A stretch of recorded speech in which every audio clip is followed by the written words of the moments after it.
Hello viewers, আমি তোমাদের জন্য আরও একটি কোরিয়ান টাইম ট্রাভেলের ড্রামা নিয়ে চলে এসেছি, যেখানে আমাদের main female lead time travel করে ছোসন এরিয়ায় পৌঁছে যায়, যেখানে পদে পদে বেঁচে থাকার জন্য ওকে লড়াই করতে হয়। চলো দেখে নেওয়া যাক। গল্পের শুরুতে আমাদের একটি মেয়েকে দেখানো হয়, যাকে রাজদরবারে নিয়ে যাওয়া হচ্ছিল শাস্তি দেওয়ার জন্য। এখানে আমাদের মেয়েটি জানায় যে আমার সামনে যেই লোকটি বসে আছে ইনি হচ্ছেন রাজা ইয়নহি, ছোসন এরিয়ার সব থেকে নিষ্ঠুর রাজা। এমনকি আমি এটাও শুনেছি যে এই রাজা ছিলেন খাবারের জন্য পাগল।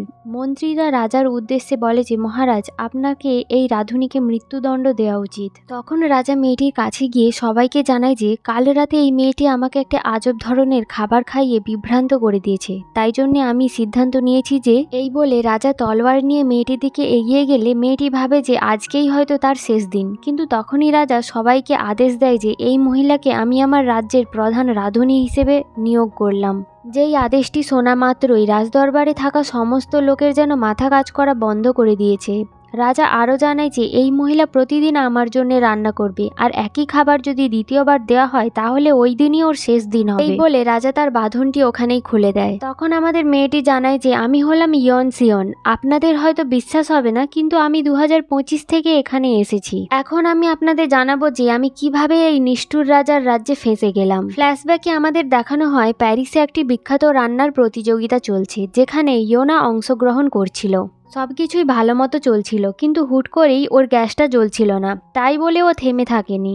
ইয়োনা ওখানে থাকা খড় নিয়ে একটি গামলির মধ্যেই আগুন জ্বালিয়ে সেখানেই মাংসটি রান্না করতে থাকে। আর মাত্র 4 মিনিট বাকি ছিল। ইয়োনা খুব দক্ষতার সাথে এই 4 মিনিটের মধ্যেই তার খাবারটি সে রেডি করে ফেলে। বিচারকরা তার খাবার যেভাবে খায় দেখে মনে হচ্ছিল যেন তারা কতকাল ধরে খাবারটি খায়নি। এখানে ইয়োনাকে বিচারকরা তার খাবারের ব্যাপারে জিজ্ঞাসা করলে ইয়োনা জানায় যে আমার খাবারটি হচ্ছে হরিণের মাংস দিয়ে বানানো এক ধরনের ডিজার্ট, যেটা ছোসন এরিয়ার রাজা ইয়নহির সবথেকে ফেভারিট খাবার ছিল।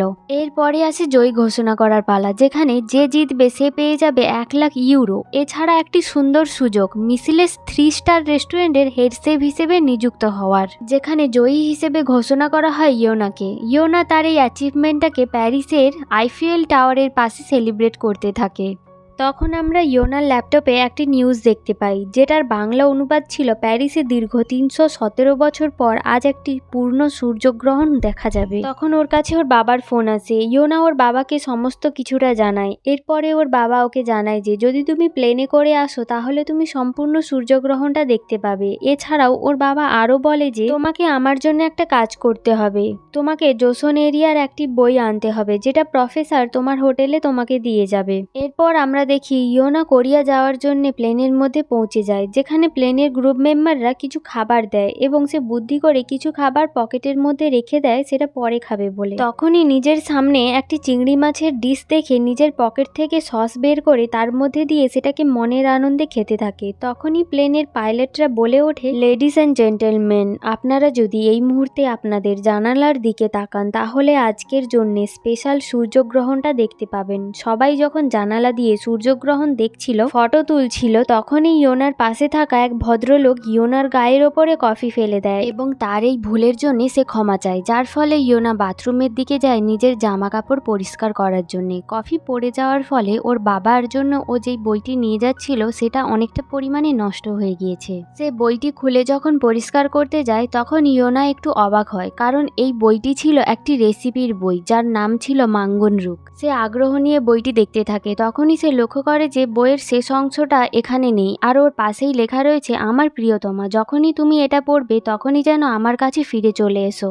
যেটা পড়ার সাথে সাথেই আমরা লক্ষ্য করি যে বইটির নাম অর্থাৎ মাঙ্গনরুক চকচক করে উঠেছে। এদিকে সূর্য পুরোপুরিভাবে গ্রহণ লেগে যায় এবং ইয়োনা তখনই হাওয়ার ওপরে ভাসতে থাকে, আর ভাসতে ভাসতে বইটির মধ্যেও হারিয়ে যায়। সাথে সাথে ও এসে পৌঁছায় জোসন আমলে, আর ইয়োনা যেই জায়গাটির মধ্যে আটকে পড়েছিল সেটা ছিল হরিণের ফাঁদ। তখনই আমরা রাজাকে দেখি, যে কিনা অনেকদিন পর আজ হরিণ শিকার করার জন্য বেরিয়েছে। আজ ছিল সূর্যগ্রহণের দিন, আর এই দিন শিকার করা হলে ভগবান ভালো চোখে দেখে না। তখনই রাজার সাথে আসা মন্ত্রীরা রাজাকে জানায় যে আজকের দিনটা স্বীকার করলে ঈশ্বর আমাদের ওপর রাগ করতে পারেন, এছাড়াও আমাদের শাস্তি দেওয়ার জন্য একটি ডাইনিও পাঠাতে পারেন। কিন্তু রাজা তাদের কোনো কথাই পাত্তা দেয় না। সাথে সাথে সূর্যগ্রহণের ফলে চারিদিকটা অন্ধকার হয়ে যায়। এদিকে ইয়োনা হরিণের জালের মধ্যেই বন্দি অবস্থাতে ওর জ্ঞান ফিরে আসে। সে কিছুই বুঝতে পারে না, আমি এখানে কি করে এলাম আর এই জালের মধ্যেই বা কিভাবে আটকে গেলাম। তখনই সে তার ফোন বের করে, কিন্তু তার ফোনের মধ্যে কোনোই সিগন্যাল থাকে না। তখন সে মনে মনে বলতে থাকে যে এখানে 5G নেটওয়ার্কও কাজ করছে না।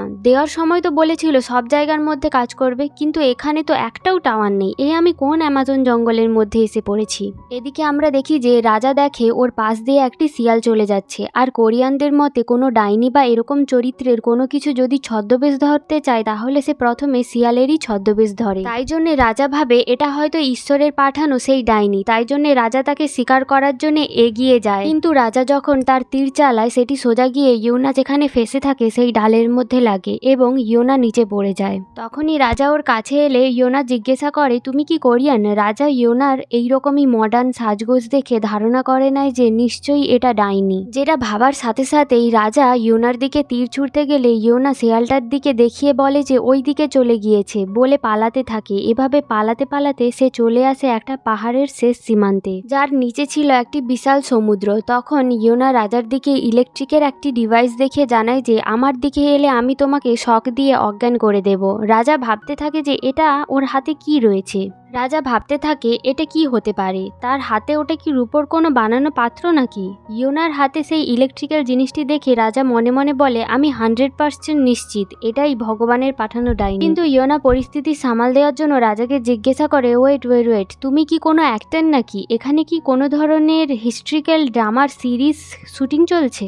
এই সমস্ত কথার মাঝে রাজা ইয়োনার দিকে একটি তীর ছুঁড়ে মারলে তীরটি গিয়ে লাগে সোজা ইয়োনার ব্যাগে, যার ফলে ব্যাগটি সোজা পাহাড় থেকে নিচে পড়ে যায়। ইয়োনার তো এটা দেখে মাথা খারাপ হয়ে যায়, কিন্তু রাজা যখন দ্বিতীয়বার তার দিকে আবার তীর ছুঁড়তে যাবে তখন সে লক্ষ্য করে যে তার সমস্ত তীর শেষ হয়ে গিয়েছে। যেটা দেখার সাথে সাথে ইয়োনা বলে মাই ডিয়ার, তুমি এখন আমার লেজারের অ্যাটাকের সাথে সাথেই অজ্ঞান হয়ে যাবে। তখনই হঠাৎ করে কেউ একজন রাজার দিকে তীর ছুঁড়ে মারলে রাজা ইয়োনাকে নিয়ে সোজা পাহাড় থেকে নিচে পড়ে যায়। এখানে রাজাকে কে তীর মেরেছে এটা আমাদের দেখানো হয় না। রাজা আর ইয়োনা সোজা গিয়ে পাহাড়ের সমুদ্রের জলের ওপরে পড়ে। ইয়োনা সমুদ্রের কিছুটা দূরে গিয়ে একটি তীরের মধ্যে পৌঁছায়, যেখানে ও রাজার এরকম অবস্থা দেখে 911-এ কল করার জন্য ফোনটি খোঁজে। কিন্তু তখনই ওর মনে পড়ে যে ওর ফোনটি ওর ব্যাগের মধ্যে রয়েছিল আর ওই ব্যাগটি ওখানেই পড়ে রয়েছে। তাই জন্য ইয়োনা রাজার পকেট চেক করে। ইয়োনা ভাবছিল হয়তো রাজার কাছ থেকে ফোন পাওয়া যাবে, কিন্তু সে ভালো করে চেক করে দেখে যে এই লোকটার আসলে তো কোনো পকেটই নেই।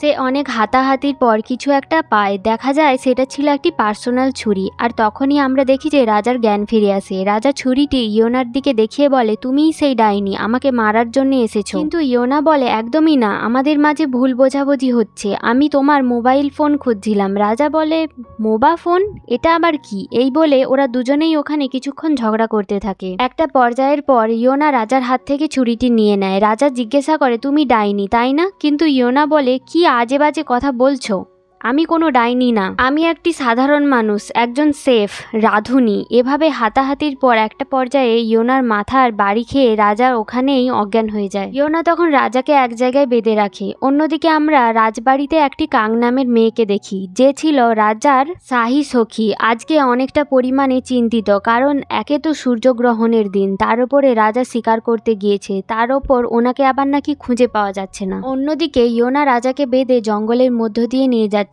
যেখানে রাজা ইয়োনার কাছে 1 কাপ দারুচিনির শরবত চাইলে ইয়োনা বলে তুমি এমন ভাব করছো যেন তুমি ছোসনের রাজা। রাজা জানায় যে আমি আসলেই ছোসনের রাজা। এই বলে রাজা তার ড্রেসের মধ্যে ড্র্যাগনের লোগো দেখায়, যেটা দেখার পর ইয়োনা বলে আর ইউ ক্রেজি, এগুলো তো 3 ঘন্টার জন্য ভাড়াতে মাত্র 10,000 ইয়নে পাওয়া যায়, সাধারণ লোকজন এটা পরে রাজবাড়ি যায়। এই ড্রেসগুলো তো ফরেনারদের মধ্যে প্রচুর পপুলার। যেগুলো শুনে রাজা তো অবাক হয়ে যায় এবং ইয়োনাকে জিজ্ঞাসা করে যে আমি এমন কি করব যেটাতে তুমি বিশ্বাস করবে যে আমি একজন রাজা। যেটার উত্তরে ইয়োনা জানায় যে আমি এমন কি করব যেটাতে তুমি বিশ্বাস করবে যে আমি একজন রাঁধুনি। এরপরেই ওরা দুজনে কিছুটা দূর এগিয়ে যায়, একটি বাড়ি খুঁজে পায়, যেখানে গিয়ে ইয়োনা কিছু জামা কাপড় পেলে সে তার নিজের ভেজা জামাগুলোকে চেঞ্জ করে নেয়। হঠাৎ ভেতর থেকে কিছু একটা আওয়াজ শুনতে পায়। সে ভেতরে ঢুকতে ঢুকতে বলে, বুঝলাম না, এই ঘরে তো কোনো ধরনের কারেন্টের সুইচ নেই। তখনই ওর পেছন থেকে একটি মেয়ে এসে বলে, তুমি কি চোর? তাহলে আমার জামা কাপড় পরে আছো কেন? এই বলে মেয়েটি ইয়োনাকে চোর চোর বলে বের করে দিতে চায়। তখনই ইয়োনা ওর হাত ধরে ওকে থামিয়ে বলে, তুমি কি বলতে পারবে আমরা কোথায় আছি? মেয়েটি জানায়, তুমি কি জানো না আমরা কোথায় আছি? এটা শালবজীব জঙ্গল।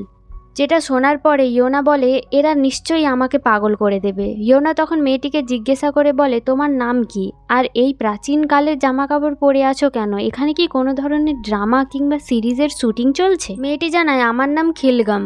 আর ড্রামা সিরিজ এগুলো আবার কি জিনিস? আমি তো জীবনে এরকম কোনো শব্দ শুনিনি। যেটা শোনার পর ইয়োনা ওকে জিজ্ঞাসা করে, এখন এটা কোন সাল চলছে? যেটাতে খিলগাম জানায়, গত বছর গেমই ছিল, তাহলে এই বছরটা ক্যাপশন হবে। যেটা শোনার পরে ইয়োনা অবাক হয়ে যায় এবং নিজেই মনে মনে ভাবতে থাকে, এরা এখনো পর্যন্ত আকাশের সাহায্য নেয় বছর গোনার জন্য। তখনই ইয়োনা খিলগামকে জিজ্ঞাসা করে যে এখানে কোনো ধরনের ডিপার্টমেন্টাল স্টোর বা শপিং মল রয়েছে?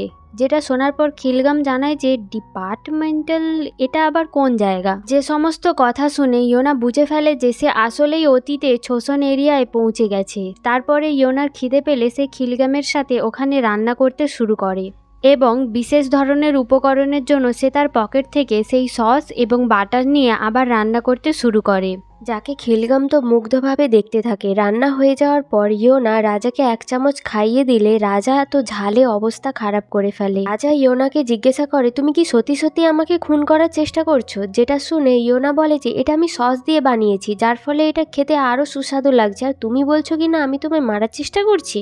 তখন খিলগাম ওটা টেস্ট করে, আর খিলগামেরও অবস্থা রাজার মতনই। ইয়োনা বলে, ঠিক আছে, তোমাদের দুজনকেই খেতে হবে না, এই সব খাবার আমিই খাবো। তখন খিলগাম জানায় যে এটা খেতে ঝাল হলেও এটা খেতে কিন্তু খুব দারুণ, খুব সুস্বাদু। তারপর এটা বলে তারা দুজনেই সব খাবার শেষ করে ফেলে। শেষে রাজাকে 1 চামচ আবার দিলে সেটাকে রাজা হেব্বি মজা নিয়ে খেতে থাকে। এরপরে রাজা ওখানেই ঘুমিয়ে পড়ে, আর ইয়োনা রাজার গায়ে একটি চাদর দিয়ে দেয়। এরপরে ইয়োনা খিলগামকে নিয়ে নিজের হ্যান্ডব্যাগ খোঁজার জন্য পাহাড়ের দিকে যায়। অন্যদিকে সবাই রাজাকে খুঁজতে খুঁজতে রাজার কাছে পৌঁছে যায়। রাজা তখন সবাইকে জানায় যে সবাই আমার কথা মন দিয়ে শোনো, এখানে পাশেই একটা ডাইনি রয়েছে, সে আমাকে খুব অপমান করেছে, তাকে সবাই মন দিয়ে খোঁজো আর আমার কাছে নিয়ে এসো। এদিকে ওরা দুজন নদীর ধারে হাত পা ধুচ্ছিল। তখনই ইয়োনা জিজ্ঞাসা করে যে তুমি জঙ্গলের মধ্যে একা কেন থাকো? যার উত্তরে খিলগাম জানায় যে এখানে রাজা আমাদের দেখলে প্রাসাদে ধরে নিয়ে যায়। যেটা শুনে ইয়োনা খিলগামকে বলে যে তুমি ঠিকই বলেছো, এটা তো জোসনে ঘটতো। তখন খিলগাম হাসতে হাসতে বলে, তাহলে তুমি জোসনে নেই তো কোথায় রয়েছো?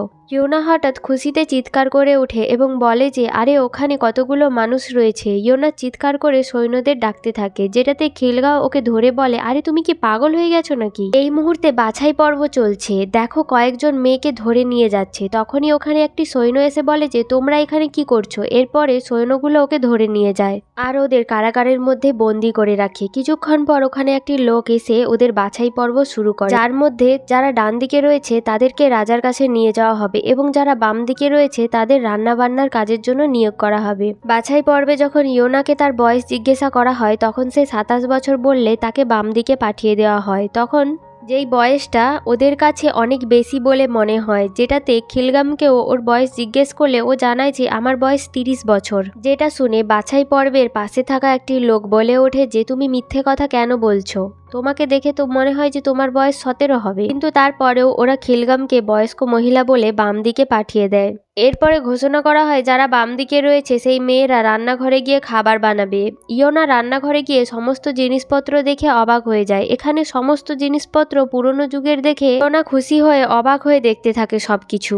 ইয়োনা ওখানের একটি মহিলাকে জিজ্ঞাসা করে আপনি মূলা কাটছেন কেন? যার উত্তরে মহিলাটি জানায় যে মূলা দিয়ে শরবত খেতে রাজা খুব ভালোবাসে। যেগুলো দেখে ইয়োনার মাথা হ্যাং হয়ে যায়। সে সবাইকে জিজ্ঞাসা করে আপনারা এসব কেন করছেন? আপনাদের বাড়ি ঘরে কি কোনো কাজ নেই? তখন ওখানের আরেকটি মহিলা জানায় যে এসব জানলে কি আমরা এখানে কাজ করতাম?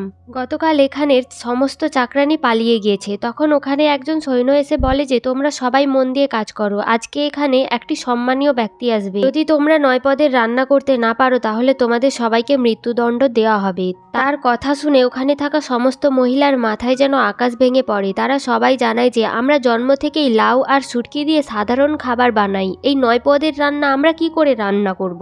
আমরা এই 9 পদের খাবার রান্না করতে পারবো না। তখনই ইয়োনা বলে যে আমি পারবো, তবে শর্ত হচ্ছে আমি যদি রান্না করে খাওয়াই তাহলে তোমাদেরকে আমাদের সবাইকে ছেড়ে দিতে হবে। যেই শর্তে ওরা রাজি হয়ে যায়। ইয়োনা কি পারবে নিজের আধুনিক টেকনিক ব্যবহার করে রান্না করে ওদের এই শর্ত পূরণ করতে? দেখতে হলে আমাদের সঙ্গে থাকুন। চ্যানেলটিকে সাবস্ক্রাইব করে আমাদের পাশে থেকো, আর ভিডিওটি ভালো লেগে থাকলে অবশ্যই একটা লাইক করে দিও। Thank you. দেখা হচ্ছে পরের পর্বে।